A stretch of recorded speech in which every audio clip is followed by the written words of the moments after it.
उसके YouTube channel और Facebook page पे हम लोग लाइव हैं इस वक्त। और बिहार की राजनीतिक सरगर्मी एकदम से तेज हो गई थी 3-4 दिनों से। उसका फाइनल रिजल्ट आज नीतीश कुमार दे दिए हैं। आरजेडी को छोड़ एनडीए के साथ आ गए फिर से नीतीश कुमार। इसके ऊपर चर्चा करने के लिए हमारे साथ बिहारी करेजा के पत्रकार सिंह आदर्श जुड़े हुए हैं।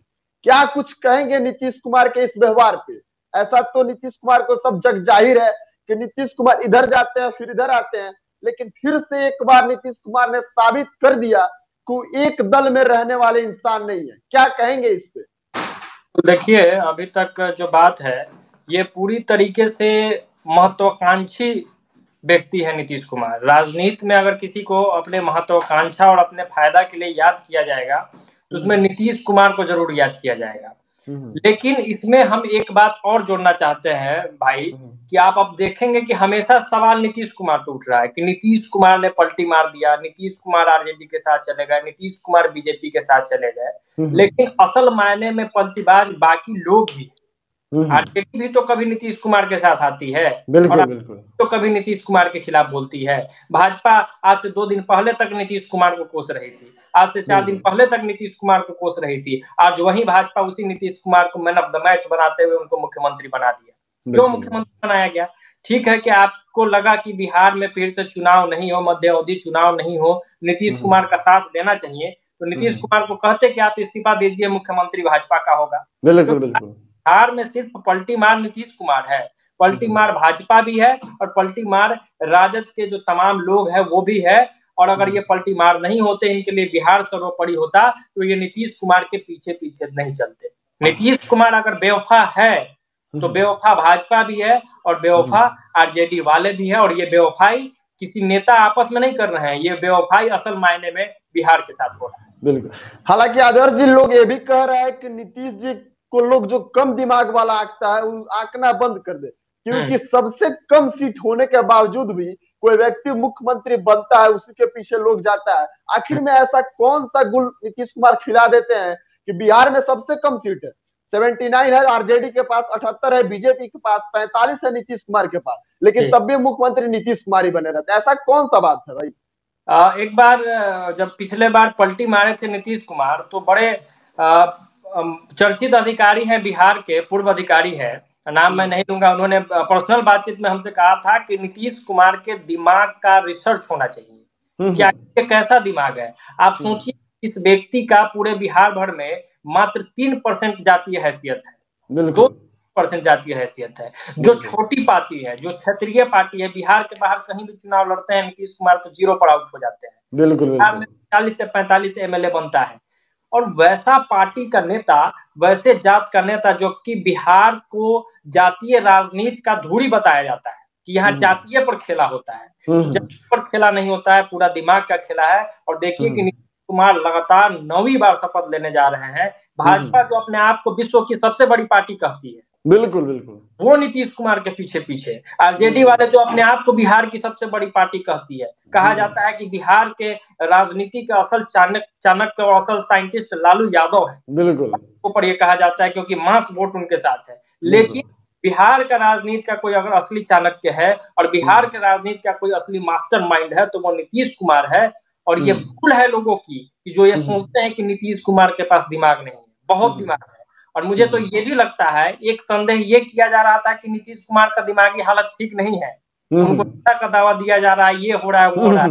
हमें लगता है कि नीतीश कुमार ने नाटक किया था, और नाटक था लालू यादव के खेल को एक्सपोज करने के लिए। लालू यादव जो अंदर से चक्रव्यूह रच रहे थे नीतीश कुमार को बर्बाद करने का, राजनीतिक रूप से नीतीश कुमार के वजूद को खत्म करने का। बहुत बड़ा बात कह रहे हैं कि लालू यादव षड्यंत्र रच रहे थे नीतीश कुमार का पॉलिटिकल कैरियर खत्म करने का। बिल्कुल, ये बहुत बड़ा षड्यंत्र था। आपने लालसा नीतीश के पार्टी के लोगों को नहीं थी कि नीतीश प्रधानमंत्री बने, उससे ज्यादा लालू यादव के पार्टी के लोगों की ये लालसा थी कि नीतीश प्रधानमंत्री बने। पूरा गेम था कि नीतीश कुमार को चने के झाड़ पर चढ़ा दो, नीतीश कुमार से ये कहवा दो कि बिहार का अगला सीएम तेजस्वी यादव होगा, और नीतीश कुमार को न घर का छोड़ो न घाट का। लेकिन मैं बार बार कह रहा हूं कि अगर असल कोई मास्टरमाइंड है और बिहार में कोई खेला करना जानता है तो वो नीतीश कुमार है। और नीतीश इस चीज को भांप गए और सही समय में रहते हुए कुछ दिन तक मुझे लगता है कोई उनका कुछ दिमागी प्रॉब्लम नहीं था, उन्होंने नाटक किया था और इस नाटक में लालू यादव का ये जो खेल था वो एक्सपोज हो गया, जिसमें नीतीश के भी पार्टी के कई लोग अंदर खाने से लगे हुए थे उनको बर्बाद करने में, तो वो बर्बाद नहीं कर पाए और एज यूजुअल बिहार का बेताज बादशाह नीतीश कुमार बने।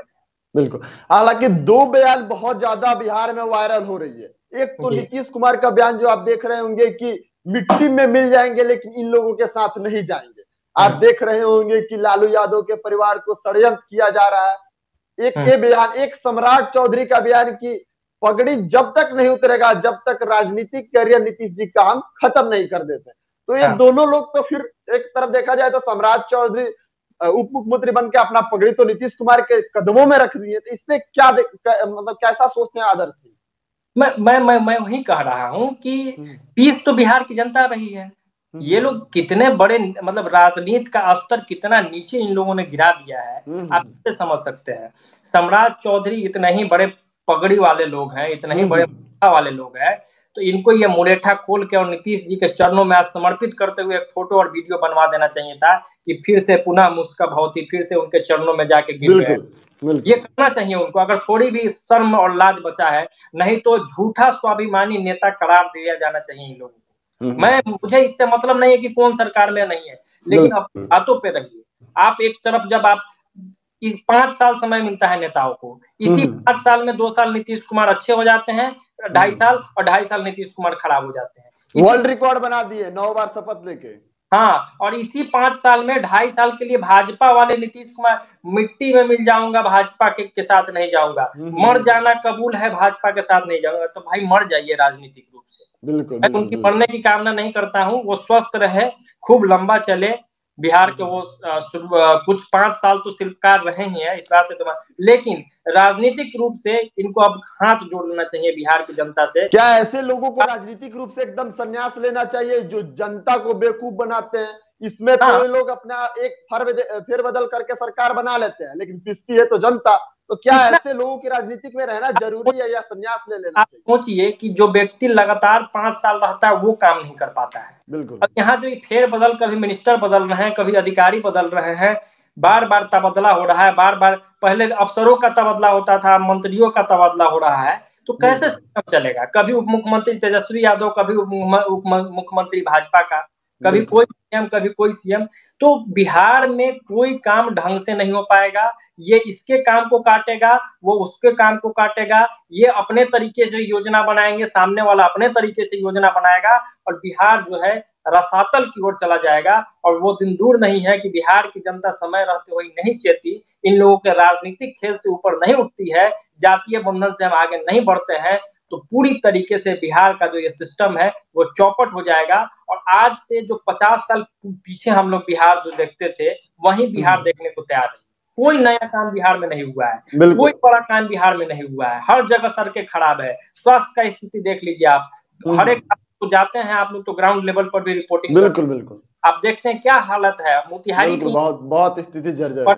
एमसीएच की क्या हालत है, एनएमसीएच का क्या हालत है, सड़कों का स्थिति आप देख लीजिए। बिजली का ये लोग दावा करते हैं, मैं दावे के साथ कहता हूं कि बिहार में अभी भी बहुत सारे ऐसे गांव हैं कि आजादी के इतने वर्ष बाद भी वहां बिजली नहीं पहुंची। बिल्कुल सही बात है। इन मुद्दे पर कोई बातचीत करेगा? नहीं। है कि हमारे नेता मुख्यमंत्री बन गए, हमारे नेता उप मुख्यमंत्री बन गए, करते रहिए। और ये लोग का क्या है, इन लोग का 7 पुश्त इतना कमा लेते हैं 5 साल में कि चल जाएगा, बर्बाद आप और हम होंगे। बिल्कुल। हालांकि आदर्श जी एक बात की और चर्चा चल रही है, आप युवा पत्रकार भी हैं, युवा नागरिक भी हैं, इस दृष्टिकोण से बताइए कि बिहार की जो जनता है, नवयुवक जनता है, वो कह रही है कि चिराग पासवान को और मनीष कश्यप को साथ आना चाहिए। इस बात से सिंह आदर्श कितना इत्तेफाक रखते हैं? देखिए, अच्छी बात है कि अगर युवा राजनीति में आगे आते हैं तो इसका स्वागत होना चाहिए। और चिराग पासवान का व्यक्तिगत रूप से मैं ये मानता हूं कि उनके पास विजन है। चिराग पासवान बड़ी व्यक्ति है और उनका जो एक ड्रीम प्रोजेक्ट है बिहार को लेकर, बिहार फर्स्ट, बिहारी फर्स्ट, बड़ा बारीकी से मैंने स्टडी भी किया है और मैं लगातार उनके खबरों को कवर करते रहा हूं। तो मुझे पता है कि वो किस तरीके के नेता है, तो वो है। और मनीष कश्यप को लेकर तो कुछ कहना ही नहीं, जो काम बतौर पत्रकार मनीष कश्यप ने किया है, ये अच्छे औकात से बाहर की बात। बिल्कुल, 180 दिन में चैलेंज किया था जेल से निकलने के बाद सरकार गिराएंगे, अभी 37 दिन ही हुई थी। ये एक माँ की आह जो निकली थी ना, मनीष कश्यप की माँ जो एक एक दिन रोई है इतने 9 महीनों में, 9 महीना जैसे बच्चा को रखने में जो कष्ट होता है वो पुनः मनीष कश्यप की माँ ने झेला है, तो वो आह लगेगी। और सिर्फ मनीष कश्यप की माँ ही नहीं है, आपको याद होगा कि मनीष कश्यप जितने दिन जेल में रहे उतने दिन चर्चा में रहे, और मनीष कश्यप जितना दिन जेल में रहे हर एक गरीब गुरबा और बिहार के युवाओं के मुंह से एक ही आवाज निकलता था कि मनीष कश्यप के साथ जितने गलत किया है उसके साथ गलत होगा, और यही धोखा मनीष कश्यप के साथ हुआ था, आज यही धोखा तेजस्वी यादव के साथ हुआ है। तो ये होना ही है जैसा को तैसा। तो मनीष कश्यप जी से तो निवेदन होगा कि वो राजनीति में उनके जैसे लोगों को आना चाहिए, क्योंकि उनके पास भी एक विजन है। किसी पत्रकार ने कभी सोचा था कि वो जाके नाला दिखाएगा, किसी पत्रकार ने कभी सोचा था कि वो रोड पे खड़ा होकर दिखाएगा, किसी पत्रकार ने सोचा था कि वो कोई स्कूल में घुस जाएगा। इन सब की शुरुआत उन्होंने की है। तरीका से मनीष कश्यप के तरीका से दिक्कत हो सकता है, मनीष आवाज से दिक्कत हो सकता है, लेकिन जो काम उन्होंने किया था बिल्कुल वो बेहद जरूरी था। और उनको भले इसका कष्ट झेलना पड़ा, लेकिन बिहार के लोग इसका सुख झेल रहे हैं और एक्सपोज हो गए करने वाले। कम ही समय हुआ लगता है निकले हुए। बिल्कुल 37 दिन हुआ है, 37 दिन हुआ हुआ। देखिए स्थिति क्या है। 180 दिन का चैलेंज किया था, 37 दिन में ही सरकार गिरा दिया। और आप देख रहे होंगे कि युवाओं का जन सैलाब है इन लोगों के पीछे। बिल्कुल बिल्कुल, मैं दोनों लोगों का गवाह हूँ। मैं मनीष कश्यप के साथ भी घुमा हूँ, मैं चिराग पासवान के साथ भी घुमा हूँ। मैंने देखा है कि इन लोगों को लोग भाड़ा पर नहीं बुलाना होता है। नहीं बिल्कुल, ये लोग दारू मुर्गा नहीं बांटते हैं लोगों में, लोग स्वतः पहुंचते हैं और दिन रात कोशिश करते हैं कि इनसे मिल जाए, इनसे बात हो जाए। हम लोग के पास फोन आता है कि भैया तनी मनीष कश्यप से बात करा दीजिए, बिल्कुल चिराग पासवान का नंबर होगा क्या, कैसे संपर्क कर सकते हैं। तो ये चीजें हैं। तो अच्छा आदर्श जी, इस सरकार तो आती जाती रहती है, इससे बिहार के जनता को क्या मिलेगा? सरकार फिर से चेंज हो गई, बिहार के जो जनता है उनको इस नई सरकार से क्या उम्मीद रख सकते हैं? बेहद सरल भाषा में कहते हैं, घंटा होता है ना, यही मिलेगा बिहार को। और इसके लिए बिहार के लोग जिम्मेवार हैं। आप बार बार उन्हीं लोगों को चुनते हैं। आप सोचिए ना कि नीतीश कुमार मुख्यमंत्री बन गए, आज सम्राट चौधरी विजय सिन्हा को पद मिल गया, मांझी जी के बेटा को पद मिल गया, आपको क्या मिला? क्या मिला आपको? तेजस्वी यादव उप मुख्यमंत्री बन गए, 10-10 विभाग अपने अंदर में रखे हुए थे। शिक्षा मंत्री जिंदगी भर रामायण रामायण कहते रह गया, क्या हो गया शिक्षा का? बिल्कुल कुछ नहीं हुआ। आपस में फिर कुछ दिन बीजेपी, कुछ दिन आरजेडी, कुछ दिन नीतीश कुमार। तो या तो आप किसी एक को पूरा पावर दे दीजिए, एक ही मिलकर बर्बाद करें, कोई तो उसमें ठीक होगा जो अच्छा काम कर पाएगा, या फिर इन तमाम लोगों को साइड कीजिए और हर एक नया चेहरा, पढ़ा लिखा चेहरा जिसके पास विजन हो, जब आपसे वोट जाए तो आप जात नहीं देखिए, जब आपसे वोट मांगने जाए तो उससे आपसे पूछिए कि हमारे विधानसभा में ये समस्या है, इसको आप हल कैसे करिएगा, बता दीजिए 5 मिनट। मत बताइए कि आप किस जाति से है, मत कहिए कि हम भूमिहारों का कल्याण कर देंगे, मत कहिए कि हम दुसाधों का कल्याण कर देंगे, मत कहिए कि हम मुसलमानों का कल्याण कर देंगे। आप बताइए कि बिहार का कल्याण आप कैसे कर सकते हैं, क्या रोड मैप है, क्या रूट मैप है कि कैसे कैसे टूरिज्म का विकास होगा, कैसे स्वास्थ्य व्यवस्था सुधरेगी, शिक्षा का व्यवस्था सुधरेगा। इस पे बात ही नहीं हो रहा।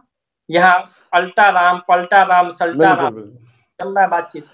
आदर्श जी, लास्ट सवाल आपसे लेंगे कि क्या इन जैसे लोगों को 2025 में एकदम बहिष्कार कर देना चाहिए बिहार के जनता के द्वारा? बिल्कुल, ये समय है कि अगर बिहार की जनता जागृत नहीं होती है और लाठी लेके ऐसे नेताओं को नहीं दौड़ाती है तो बिहार में बार बार कह रहा हूं कि रसातल में चला जाएगा और सोचते रह जाइएगा, फिर मौका भी नहीं मिलेगा बिहार को सुधारने का। ऐसे ऑलरेडी हम बिहार वासी लगभग 25 से 30 वर्ष पीछे हैं बाकी जो विकसित राज्य है उससे। तो अगर 5-10 साल और बर्बाद हो गया तो फिर खत्म है कहानी, फिर रोने के अलावा कोई विकल्प नहीं बचेगा। हमारे आपके बच्चे ऐसे ही पलायन करते रहेंगे, लॉकडाउन में 100-100, 200-200 किलोमीटर दूर से पैदल आते रहेंगे और लालू यादव का बेटा राजा बनेगा, नीतीश कुमार राजा बनेंगे और भाजपा वाले राजा बनेंगे। आपके बेटा नौकरी करते थे, नौकरी करते हैं, नौकरी करते रह जाएंगे। ठीक है आदर्श जी, बहुत बहुत धन्यवाद आपका इस तमाम मुद्दों पे बात रखने के लिए। आपका भी धन्यवाद। मुद्दे पे आपसे चर्चा करेंगे, तब तक के लिए बहुत बहुत धन्यवाद, आभार। बहुत बहुत धन्यवाद। जय बिहार। जय बिहार।